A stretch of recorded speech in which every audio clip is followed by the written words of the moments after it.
that in the last few years. Okay, the agreements which have not been renewed. It will become much harder to have new understandings which impose constraints, because the overall, I won't say mood, but the overall outlook is much more sharply competitive. So at the end of the day, you reach these understandings because everybody kind of takes a haircut to create a landing point. I think that willingness today to let go of your leads is less and less across domains. So I am generally not terribly optimistic about new understandings actually on a multilateral or a plurilateral way on the technology side, because the world is, the entire world's foot today is on the accelerator. To do a understanding, somebody has to pull up the brake. I think as we look ahead, I think it's not pure multilateralism, but like-minded coalitions are the ones that are going to actually, where we participate with our trusted partners to shape the rules of the international system, rather than the UN or some other global body. Yes, but those would be more collaborative and promotional. Like-minded partners will not impose restrictions among themselves, because the one who's not like-minded then has a free pass. Yeah. The like-minded partners usually will, when they meet, will talk about how to enhance each other's capabilities. I think, I've kind of overshot my time. We can just go to the floor for a couple of questions. Maybe we'll take 3 questions from both sides, and then we will then after that bring, so anybody here who wants to ask a question? Yeah. Anirudh? Yeah.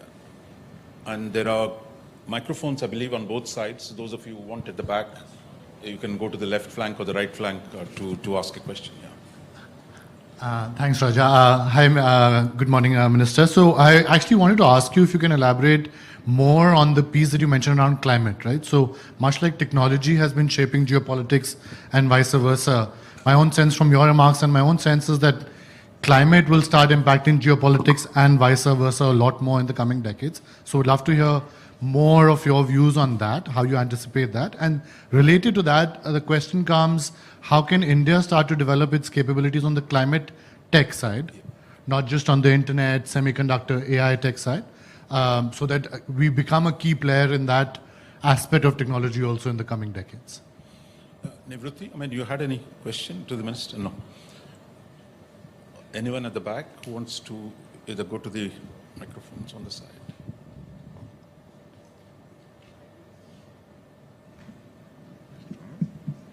There's someone there. Yes, sir. Okay. Please introduce yourself. Yeah. My name is Rijul Sachdev. I'm from IIIT Bangalore. So, Minister, I really enjoyed your presentation. I just had a quick question. Can you speak up a bit? Yeah. Can you hear me? Yeah. Okay.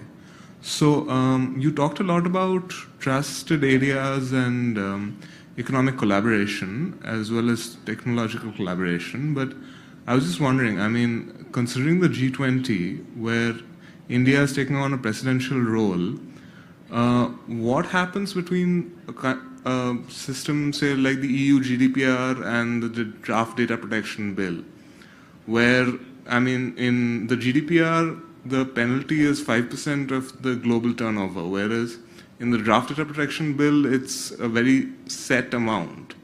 So in situations like that, where privacy is potentially violated, how can you possibly manage to achieve a balance?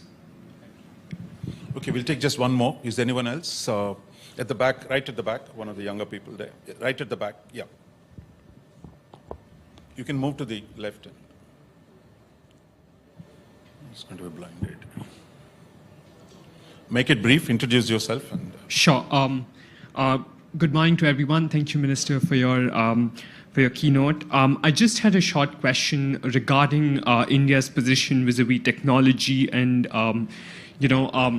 how we're looking at G20. And just before that, introducing myself, I'm Prathit from Council for Strategic and Defense Research. I wanted to ask that where do we see our regional potential in terms of India as a regional partner?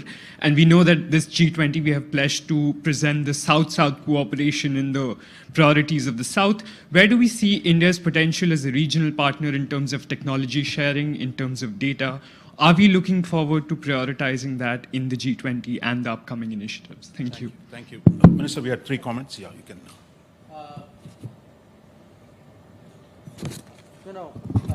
First of all, on climate, we are actually already seeing the impact of climate events and climate change on politics. I'll give you a very interesting example. The big debate today is, would Europe be able to survive the winter from the energy perspective? And obviously, Europe has tried to figure out solutions which are different from their previous habits before February 24th. But one factor in all of this is it's been an unusually warm year in Europe. And that's had a very big impact on actually their energy consumption. And it has a very obvious consequence for their calculations and their political stance as well. We ourselves, it was interesting in 2020 when we were confronted, with a challenge on subsector north in Ladakh. In fact, again, it happened to be that year. Unusually warm period, which actually enabled many of our divisions to move up, which if had taken a statistical probability, it would have been much colder and more impassable at that time of the year. But these are kind of a trend line. But we are also going to have catastrophic events. We've seen, you look at the floods in Pakistan. So, and if catastrophic events happen in production centers. Now, the catastrophic event can be climate, but, as we saw, it could be COVID. So, when you have concentrated production today, you're actually putting the entire world at risk. And in the de-risking, pandemics is a lesson to learn. Conflicts of it, if a passage through, say, Black Sea becomes a problem, that is a risk as well. But I would argue that increasingly extreme climate will also, and because it will be a more recurring issue, would be a worry. On the climate tech, yes, you can see from 2014 that there's been a very sort of different kind of approach to the climate change challenge.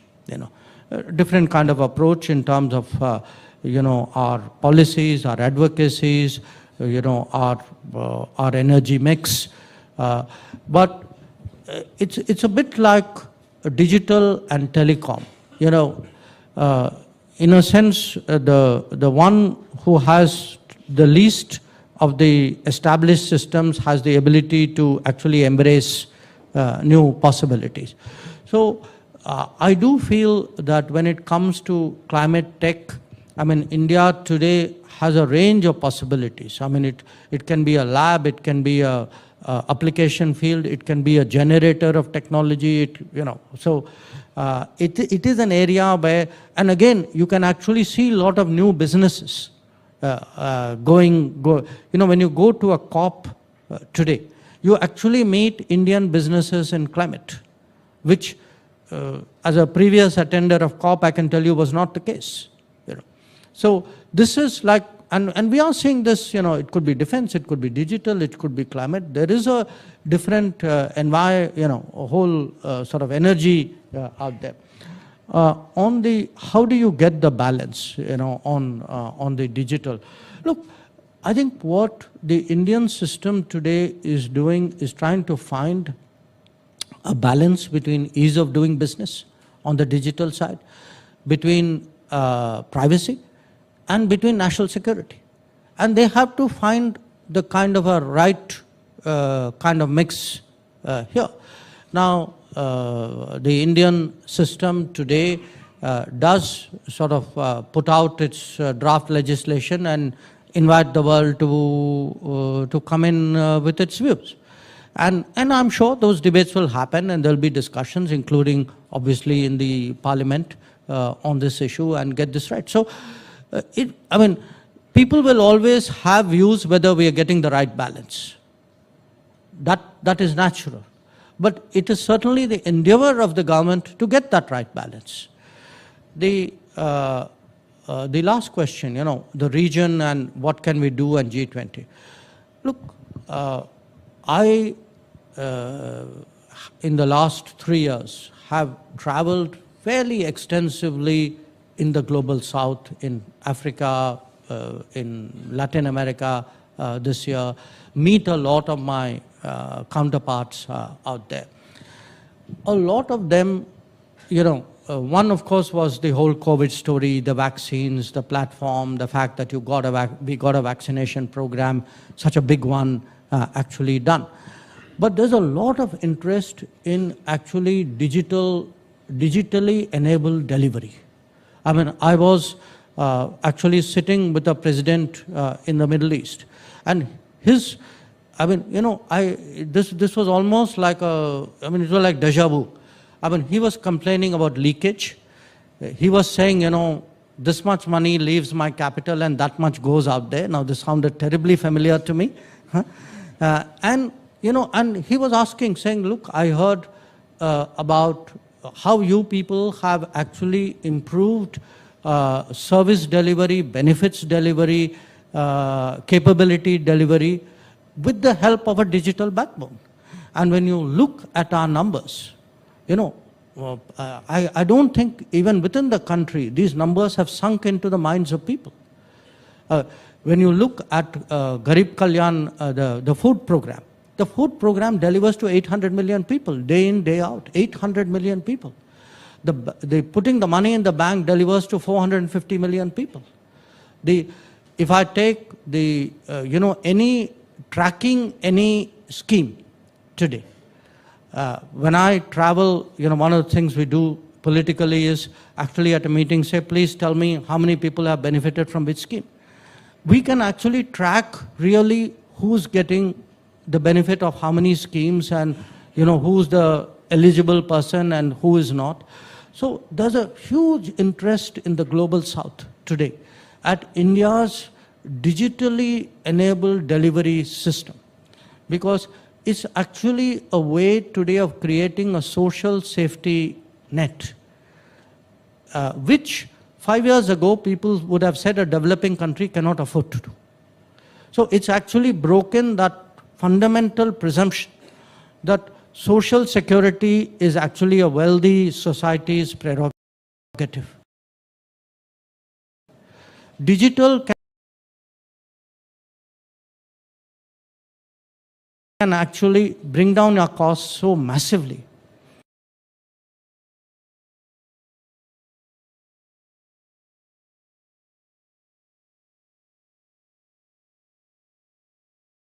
That both the costs due to leakage, savage, but more than that,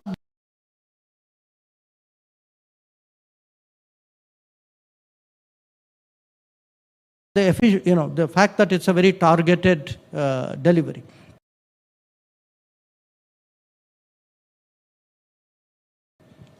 So I think in the G20, we'll still be firming up our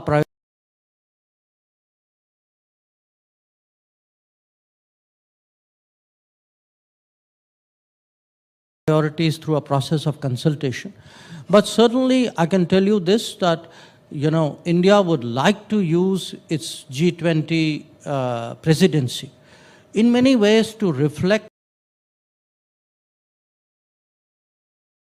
the interests and the concerns today of the global south, because we feel that those have been sidelined, and not just become a voice, but in many ways a kind of an exemplar, that we would like to take into global south what we have tested and delivered, performed and delivered at home. Thank you, Minister. I think all good things must come to a close, and the opening session. I think what you said today, a rising India must necessarily be a great technological power. You outlined 6 broad principles under which this both internal development, it's coalition building, it's taking the technology to other countries or sharing it with the like-minded countries. All these factors, and I'm sure Carnegie India is going to work into these principles, and I think it's not often we get a good articulation of the policy in relation to technology, given the speed and the scope of the technological change that's going on in India and in the world. Your comments today, I think, are really welcome, and I think give us some guidance to take us forward. So thank you. Please join me in putting your hands together for the minister.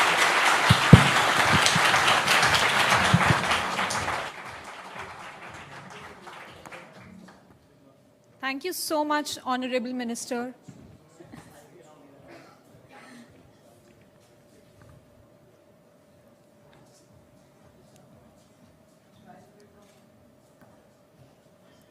Thank you so much, Honorable Minister and Raja, for setting the canvas for the debate at GTS. I personally believe that Minister's remarks are a very good curtain raiser for the many discussions that we have planned during the day. Please remain seated as the Minister leaves. Just a small housekeeping